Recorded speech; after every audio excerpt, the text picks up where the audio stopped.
So 2 చేతులు అమ్మ వైపు ఉంచి మన తొడ మీద అమ్మ ఒక్క పాదాల్లోకి మనం తదేకంగా చూస్తూ ఆ చైతన్యాన్ని, ఆ అమృత ధారల్ని మనం అనుభవం చేద్దాం. మన శుద్ధ ఆత్మలో గనక మనం అమ్మలో ఏకాకారత పొందాం గనక ఈ పలుకులు అమ్మే పలికిస్తోంది. అమ్మే కర్త, అమ్మే భోక్త. ఇచ్చేది అమ్మే, తీసుకునేది అమ్మ. సో అదే భావనతో మనం మనలోని కుండలిని జాగృతి చేసుకుని బంధం తీసుకుందాం నిదానంగా. ఇప్పుడు మన రైట్ హ్యాండ్ని లెఫ్ట్ హార్ట్ మీద పెట్టుకుని మనం ఒక్క కళ్ళని మూసుకుని ఆ చైతన్యాన్ని హృదయంలో అనుభవిస్తూ అమ్మని ప్రార్థితో, శ్రీ మాతాజీ మాపై కృపతో, దయతో మా హృదయంలో మీ పాదాలని స్థాపించమ్మా, మీ ప్రేమని స్థాపించు తల్లి. మీ ప్రేమని ఆ గణేష్ను యొక్క అభోజితాలో విలీనం చేసి ఈ సౌందర్య లహరిలోని పలుకులు పలికేందుకు మాకు అనుమతిని ప్రసాదించు తల్లి. శ్రీ గణేశ, మీ యొక్క సమస్త శక్తులు గుణములతో అమ్మని వర్ణించేందుకు మాకు అనుమతిని ప్రసాదించిన ఆయన. ఇప్పుడు 88వ శ్లోకాన్ని స్తుతిద్దాం. పదంతే కీర్తినాం ప్రపదం అపదం దేవి విపదాం కథం నీతం సద్భిః కఠిన కమటి కర్పరతులా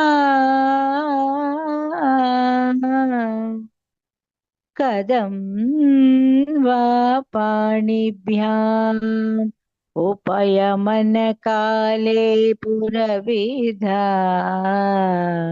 ఇదాదాయ న్యస్తం దృశది దయమానేన మనసా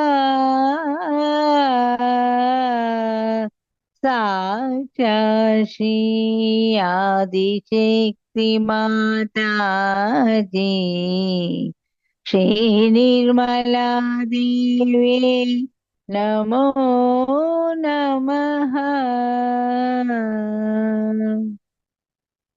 సో ఇక్కడ మనం ఏంటి, దేవి అంటే మనం భగవతి తల్లి అంటే పార్వతీ దేవి, ఇభవంతుని పుత్రిక. సో కైలాసపతి అయినట్టు ఆ పరమేశ్వరుడు యొక్క అర్ధాంగి, అర్ధనారీశ్వరి, ఇన్ని అర్థాలు వస్తాయన్నమాట.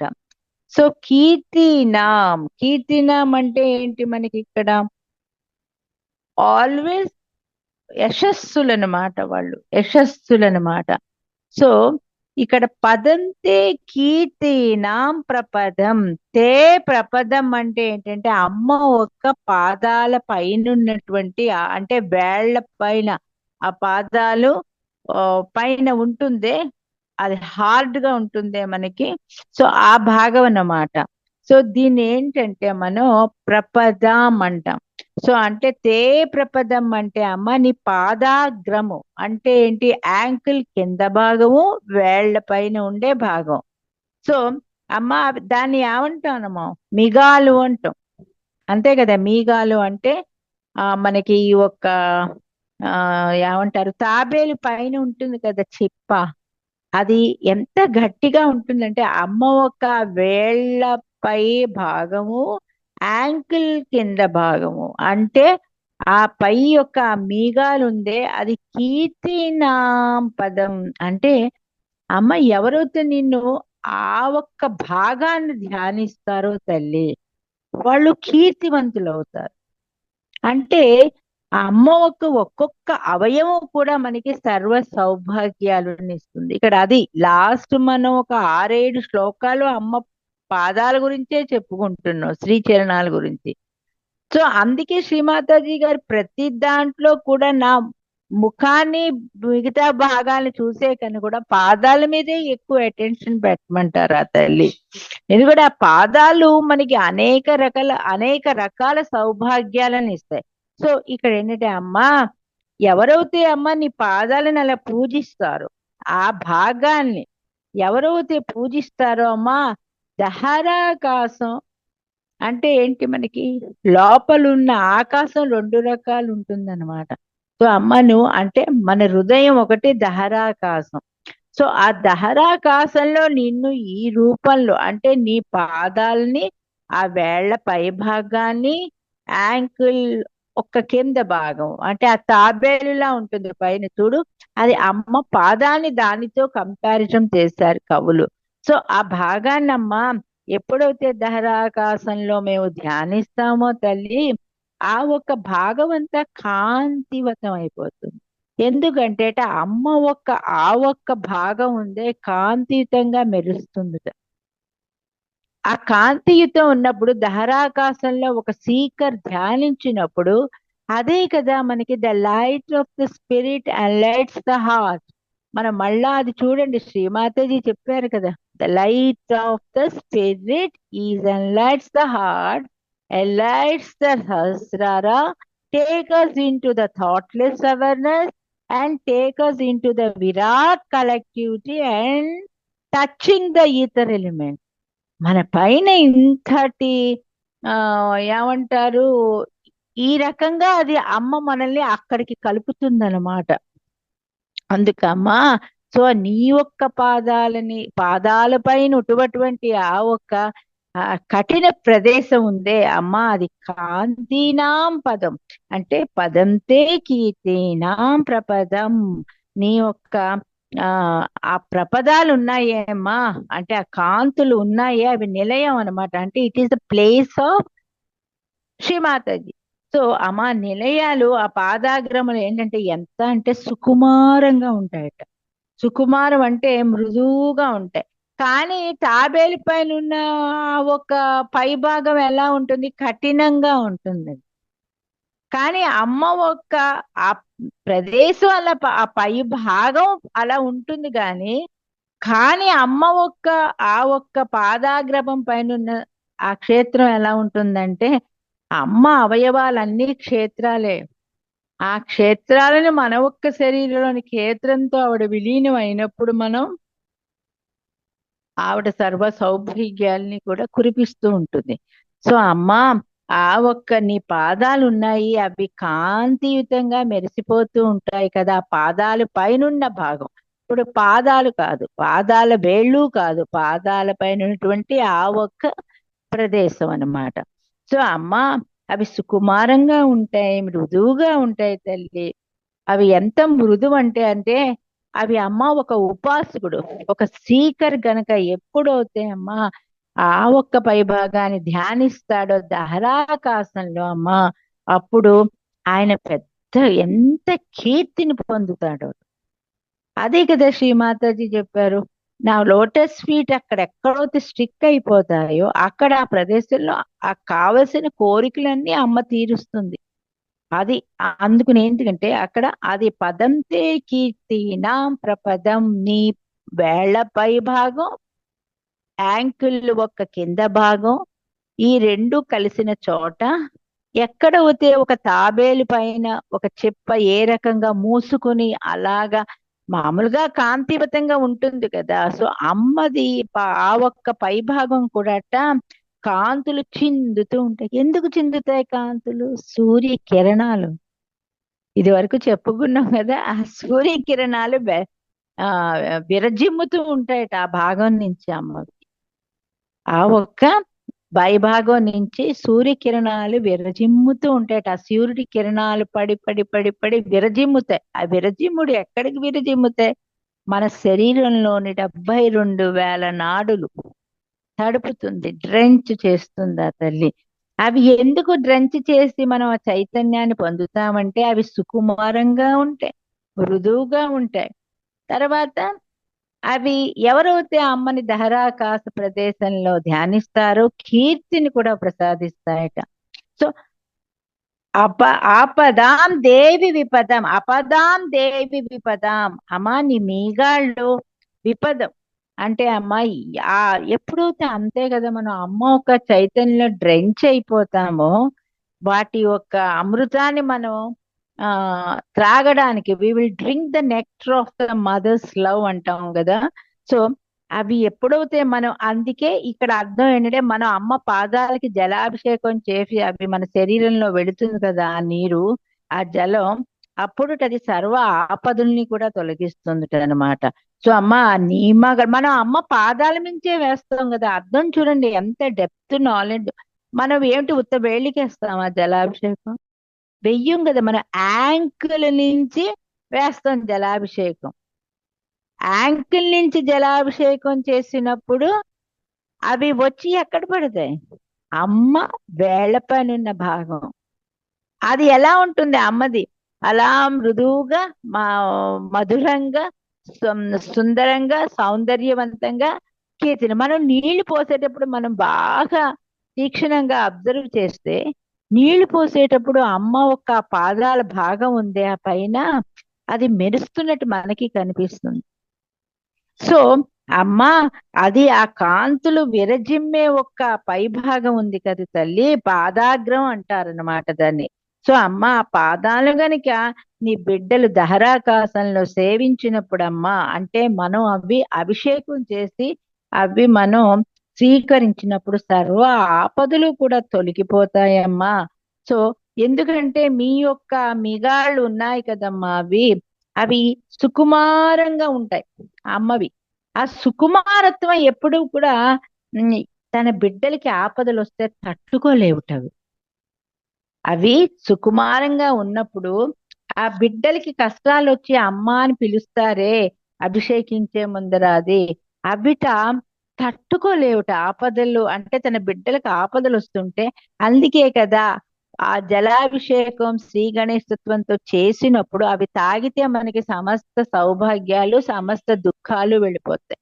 సర్వ ఆపదల నుంచి కూడా, ఒక పేషెంట్ కూడా అమ్మ ఒక అభిషేకపు నీళ్ళు ఇచ్చినప్పుడు ఆపదలన్నీ తొలగిపోతాయి. ఏ ఆపదలు, శరీరంలోని సమస్త చక్రాల దోషాలు, మన పూర్వీకుల కర్మలు అన్నీ కూడా.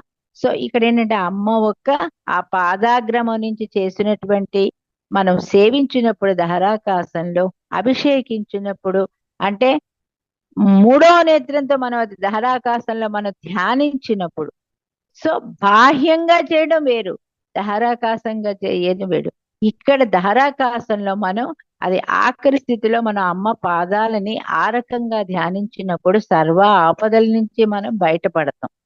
కథం నీతం సద్భిః కఠిన కమటి కర్పరతులాం. అంటే ఇక్కడ ఈ యొక్క అమ్మ యొక్క మీగాళ్ళు ఉన్నాయి కదా, ఆ పోలిక ఏంటంటే మన తాబేలు ఉంటుంది కదా, ఆడతాబేలు ఉంటుంది. సో అక్కడ ఆ ఆడతాబేలు వీపు ఉంటుంది, అది చిప్పలా ఉంటుంది అనమాట. సో ఆ తాబేలు ఒక్క వీపు ఉంటుంది చూడు, పాదం, అమ్మది అమ్మ ఒక్క పై భాగం ఉంటుంది కదా, పాదాగ్రహం పైవల్యం ఉంటుంది కదా. సో అలా ఉంటుంది అనమాట. ఏంటి, హలో, ఆ సో ఆ వీపు ఒక్క పాదం, తాబేలు ఒక్క వీపు, ఆ అమ్మ ఒక పాద యొక్క పై భాగం అలా ఉంటుంది అనమాట. సో ఆ డిప్ప ఉంటుంది కదా, తాబేలు ఒక్క డిప్ప ఉంటుంది కదా, దాని ముఖం ఎక్కడికి వస్తుంది మనకి, పైనంతా కవర్ అయి ఉంటుంది కానీ దాని ముఖము ముందుకు వస్తుంది అనమాట. అది నడుస్తున్నప్పుడు చూడండి ముఖం ముందుకు వస్తూ ఉంటుంది మనం అబ్జర్వ్ చేస్తే. సో అలాగే అమ్మ పాద యొక్క వేళ్ళు కూడా మనకి ముందుకు కనిపిస్తున్నట్టు ఉంటాయి. కంపారిజన్ ఆ రకంగా నిజంగా అమ్మది కంచిలో మనం అది చూడగలం. కంచిలో అమ్మ ఒక ఆ పాదాలు ఒక ఇది ఉందే, అది కంచిలోనే అమ్మ స్వయంభూ ఆ స్వరూపంలో నిజంగా మనకి కనిపిస్తుంది అనమాట. సో అందుకనే ఏంటంటే సపోజ్ అఫ్ కోర్స్ ఇక్కడ సహజంగా మనం అమ్మ డైరెక్ట్ గానే చూసాం అవి. సో అందువల్ల ఇంకా మనం ఇంకా అద్భుతం అంతకన్నా ఇంకేం లేదు. సో ఇక్కడ ఏంటంటే ఆ డిప్పలో నుండి అమ్మ ఏ రకంగా తాబేలు ముఖం ముందుకు నడుస్తూ నడుస్తూ ముందుకు వస్తుంది కదా, అదే విధంగా అమ్మ పాదం యొక్క వేళ్ళే ముందుకు కనిపిస్తున్నట్టు ఉంటాయట మనకి. ఎలాగా, ఆ తాబేటి వీపు చిప్పతో దాన్ని అందుకే పోల్చారు. అమ్మకు వేళ్ళు కూడా అదే రకంగా ముందు మనకి అవి నడుస్తున్నట్టు కనిపిస్తాయట. తాబేలు ఎలాగా ఇది చేస్తున్నట్టు. మళ్ళా నఖా అంటే ఏంటి? గోళ్ళు. అమ్మ గోళ్ళు ఎంత అద్భుతం అంటే ఇక్కడ కదంబాపాణిభ్యాం ఉపయమన కాలే పురబిధ. ఉపయ ఉపయమనము అంటే ఏంటంటే పెళ్లి టైం, అంతే కదా. ఒక శుభాన్ని మనం ఏమంటామంటే ఉపయమనము అంటాం అన్నమాట. సో ఉపయనము అంటే ఏంటంటే that is a marriage time అన్నమాట. పురబిత్తు కదంబ పాణిభ్యాం ఉపయమన కాలే పురబిధ. పురబిత్తు అంటే ఎవరు ఇక్కడ? శివుడు. ఆయన పేరు శివుడు, దాన్ని పురబిత్తు అని ఇక్కడ సంబోధించారు. సో ఆయన ఎవరు? శివుడు ఎవరంటే ఆ పురబిత్తు అనే పేరు ఎందుకు వచ్చిందంటే ఆయనకి త్రిపురములను ఛేదించాడు ఆయన. త్రిపురములను ఛేదించాడు ఆయన.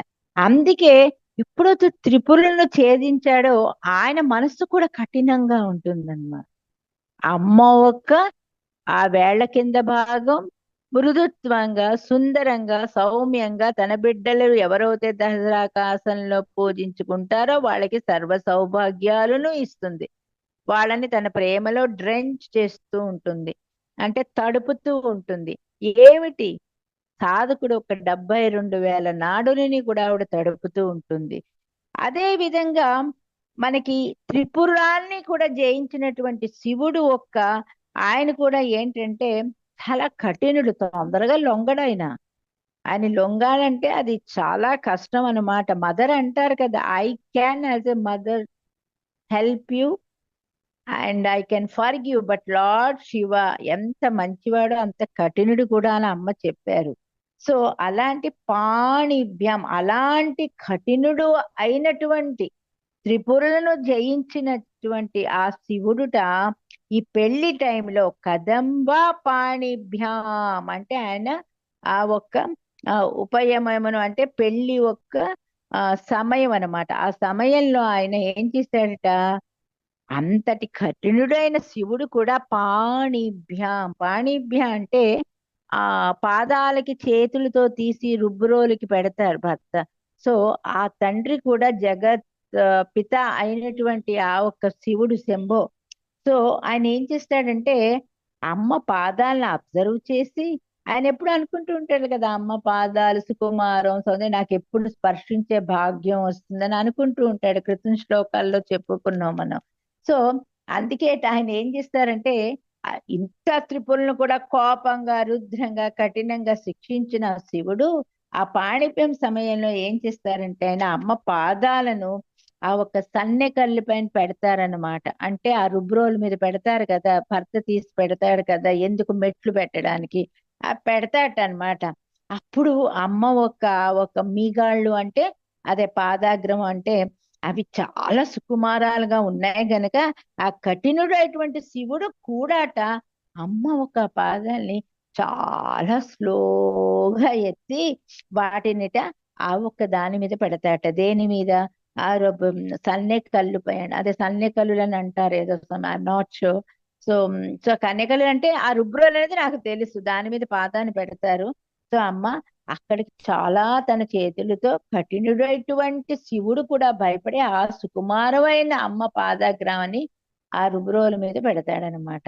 సో యదా దాయన్యస్తం దృశతి దయమానేన మనస. దృశతి అంటే ఇక్కడ శిల. శిల అంటే శిల్పం, శిల అనమాట. అంటే పెళ్లిలో మనకి ఆ ఒక్క భార్య చేత తొక్కిస్తారు కదా దాన్ని రుబ్రోలు, ఆ పాదాన్ని పెట్టి. సో అప్పుడు శివుడుట ఆ భార్య పాదాలను ఏ రకంగా చేతులతో తీసి దాని మీద పెడతాడో అప్పుడు ఈ అమ్మ పాదాలనుట దయమానేన మనసా అంటే అంతటి కఠినుడైన త్రిపురాసురులను కూడా జయించినటువంటి వాళ్ళని సంహరించి ఆయన కఠినంగా అయిపోతాడట. ఆ కఠినం అయ్యాక కదా ఆయన తల్లిని ఆయన పెళ్లి చేసుకునేది. సో అలాంటి శివుడు కూడా ఈ సమయంలో ఆ ఇది సమయంలో ఏం చేస్తాడంటే చాలా సుకుమారంగా తన చేతులతో ఎత్తి, సో ఆ రుబ్బురోల మీద పెట్టి అప్పుడు అది ఆయన ఏం చేస్తారంటే దయమానేన మనస, అంటే దయతో కూడిన మనస్సు అనేది ఆయనకి ఆ ఆటోమేటిక్, అంటే ఆవిడ పాదాలు, ఇక్కడ అర్థం ఏంటంటే ఆవిడ పాదాలని ఎప్పుడైతే ఆయన తన చేతులతో స్పృశించి దాని మీద పెడతాడో ఆయన, వెంటనే ఆయన మనసు దయతో నిండిపోతుంట. అంటే కఠినుడు అయినటువంటి ఆ పరమేశ్వరుడు కూడా అమ్మ పాదాలను స్పర్శించేటప్పటికి ఆ పాదాగ్రాన్ని ఆయన పట్టుకున్నప్పటికి ఏమవుతుందంటే, పెడుతూ ఉంటే దయతో నిండిపోతుంది ఆయన మనస్సు. సో ఆ కఠినుడైన శివుడు అమ్మ పాదాలను దయతో ఎత్తి ఆ ఒక్క రాయిపై పెడతాట ఆయన. ఆ రాయిపై పెట్టినప్పుడు ఆ పాదాగ్రములు ఉంటాయే, దీనికి కారణం ఏంటంటే ఆయన మనసు కూడా ఆవిడ స్పర్శించేటప్పటికి ఆ కఠినత్వం అంతా పోయి ఆ ఒక్క సౌకుమార్యం వస్తుంది. అంటే ఆ ఒక్క సుకుమారత వచ్చేస్తుంది ఆయనకి. అంటే అంతటి పవర్ ఆ జగజ్జనినైన శ్రీ ఆదిపరాశక్తి ఒక్క ఇది. సో ఆ శివుడు ఎంతటి కాఠిన్యమైనా కూడా ఆవిడ ఎప్పుడు కూడా ఆ దయతో ఆ ఎప్పుడు కూడా ఆవిడ దయా దృష్టితోనే కదా తన బిడ్డలని ఓర్పు, సహనం, క్షమాశీల ఇవన్నీ కూడా మనలో పంచతత్వాల్ని ఏర్పరిచి ఆవిడ అవ్వే కదా ఎప్పుడు కూడా. నిన్ను ఏమంటారు శ్రీ మాతాజీ స్పీచ్ లో, రియాక్ట్ అవ్వదు, అన్ని ఆవిడ మంచే చెప్తారు కదా. ఒక గృహలక్ష్మి ఎలా ఉండాలని అని చెప్పారు, అది ఎంతవరకు మనం పాటిస్తున్నాం మనకు తెలియదు. షీ ఈస్ ద జడ్జెస్, మనకు తెలియదు. కానీ అమ్మ ఒక గుణాలు తన బిడ్డల్లో ఉండాలేను. ఒక్కొక్క స్పీచ్ లో అమ్మ ఎంత బాగా చెప్తారు, my children should be like me, మా చిల్డ్రన్ షుడ్ బి ఇది. అసలు ఎప్పుడు కూడా మై చిల్డ్రన్ ని కళ్ళమ్మట నీళ్లు కూడా వస్తూ ఉంటాయి అమ్మకి. సో అమ్మ ఆ ఒక్క ఆ దయతో చేతులతో ఆ పరమేశ్వరుడు కూడా కట్టినటువంటి దయగలవాడవై ఆ మనస్సు, దయగలవైన మనసుతో నీ యొక్క పాదాలని ఎంతో జాగ్రత్తగా తీసి ఆ ఒక్క రాయి మీద పెడతారమ్మా. అలాంటిదమ్మా నీ యొక్క పాదాగ్రములు అవి ఏంటంటే ఆ తాబేటి, అంటే తాబేటి చిప్ప ఏంటి కఠినంగా ఉంటుంది, కానీ ఎందుకు చేశారు అది కవులు ఆ రకంగా. కానీ నీ యొక్క పాదాలు మటుకు ఎప్పుడూ కూడా సమస్త సర్వ సౌభాగ్యాలను ఇస్తుంది. కఠినంగా ఉండవు, కఠినులు అయిన వాళ్ళని. అంటే ఇప్పుడు చూడండి అది ఇక్కడ అర్థం ఏమిటంటే సహజలో మనకి ఆరోగెన్స్, టెంపర్నెస్ అండ్ యాంగ్రీ ఇవన్నీ ఉంటాయి కదా మనకి. అవన్నీ కూడా ఎప్పుడైతే అమ్మ ఒక్క పాదాలు ఆ ఈ ఒక్క పాదాగ్రమాన్ని మనం దర్శించినప్పుడు మనం ఒక దహరాకాశంలో మనకి అవన్నీ కూడా డిసప్పియర్ అయిపోతాయి. ఎలా డిసప్పియర్ అవుతాయి చెప్పండి మనకి. అంటే శివుడికే కఠినుడైన ఆయనకే దయా అన్నది కలిగి ఎంతో జాగ్రత్తగా దాన్ని పట్టుకుని దాన్ని రాయి మీద పెడతారు కదమ్మా. అలాంటిదమ్మా దహరాకాశంలో నిన్ను మేము కొలుచుకుంటున్నాం గనక మాలో కూడా మేము ఎంతటి వాళ్ళమైనా కూడా, ఎంతటి క్రూర మనస్సు గల వాళ్ళు అవ్వచ్చు, క్రోధం ఉండొచ్చు, కామం ఉండొచ్చు అని, కానీ ఇవన్నీ కూడా అమ్మా నీ ఒక్క పాదాలు ఆ ఒక్క పాదాగ్రాల్ని మేము సేవించినప్పుడు తల్లి మాలో కూడా అదే ఒక సుందరత, సుకుమారము, ఒక మాధుర్యము ఇవన్నీ కూడా అమ్మా మాలో అవి మేము అనుభూతి చెందుతామమ్మా. అప్పుడే ఆ చెందినటువంటి అనుభూతిని కూడా మనం చైతన్యంలో మనం అమ్మలో ఏకాకారత పొందుతూ మనం ఆ ఒక్క నెక్టర్ని, అమృతాన్ని మనం తాగుతూ ఉంటాము. మనం మనలోని కుండలిని జాగృతి చేసుకుని బంధం తీసుకుందాం.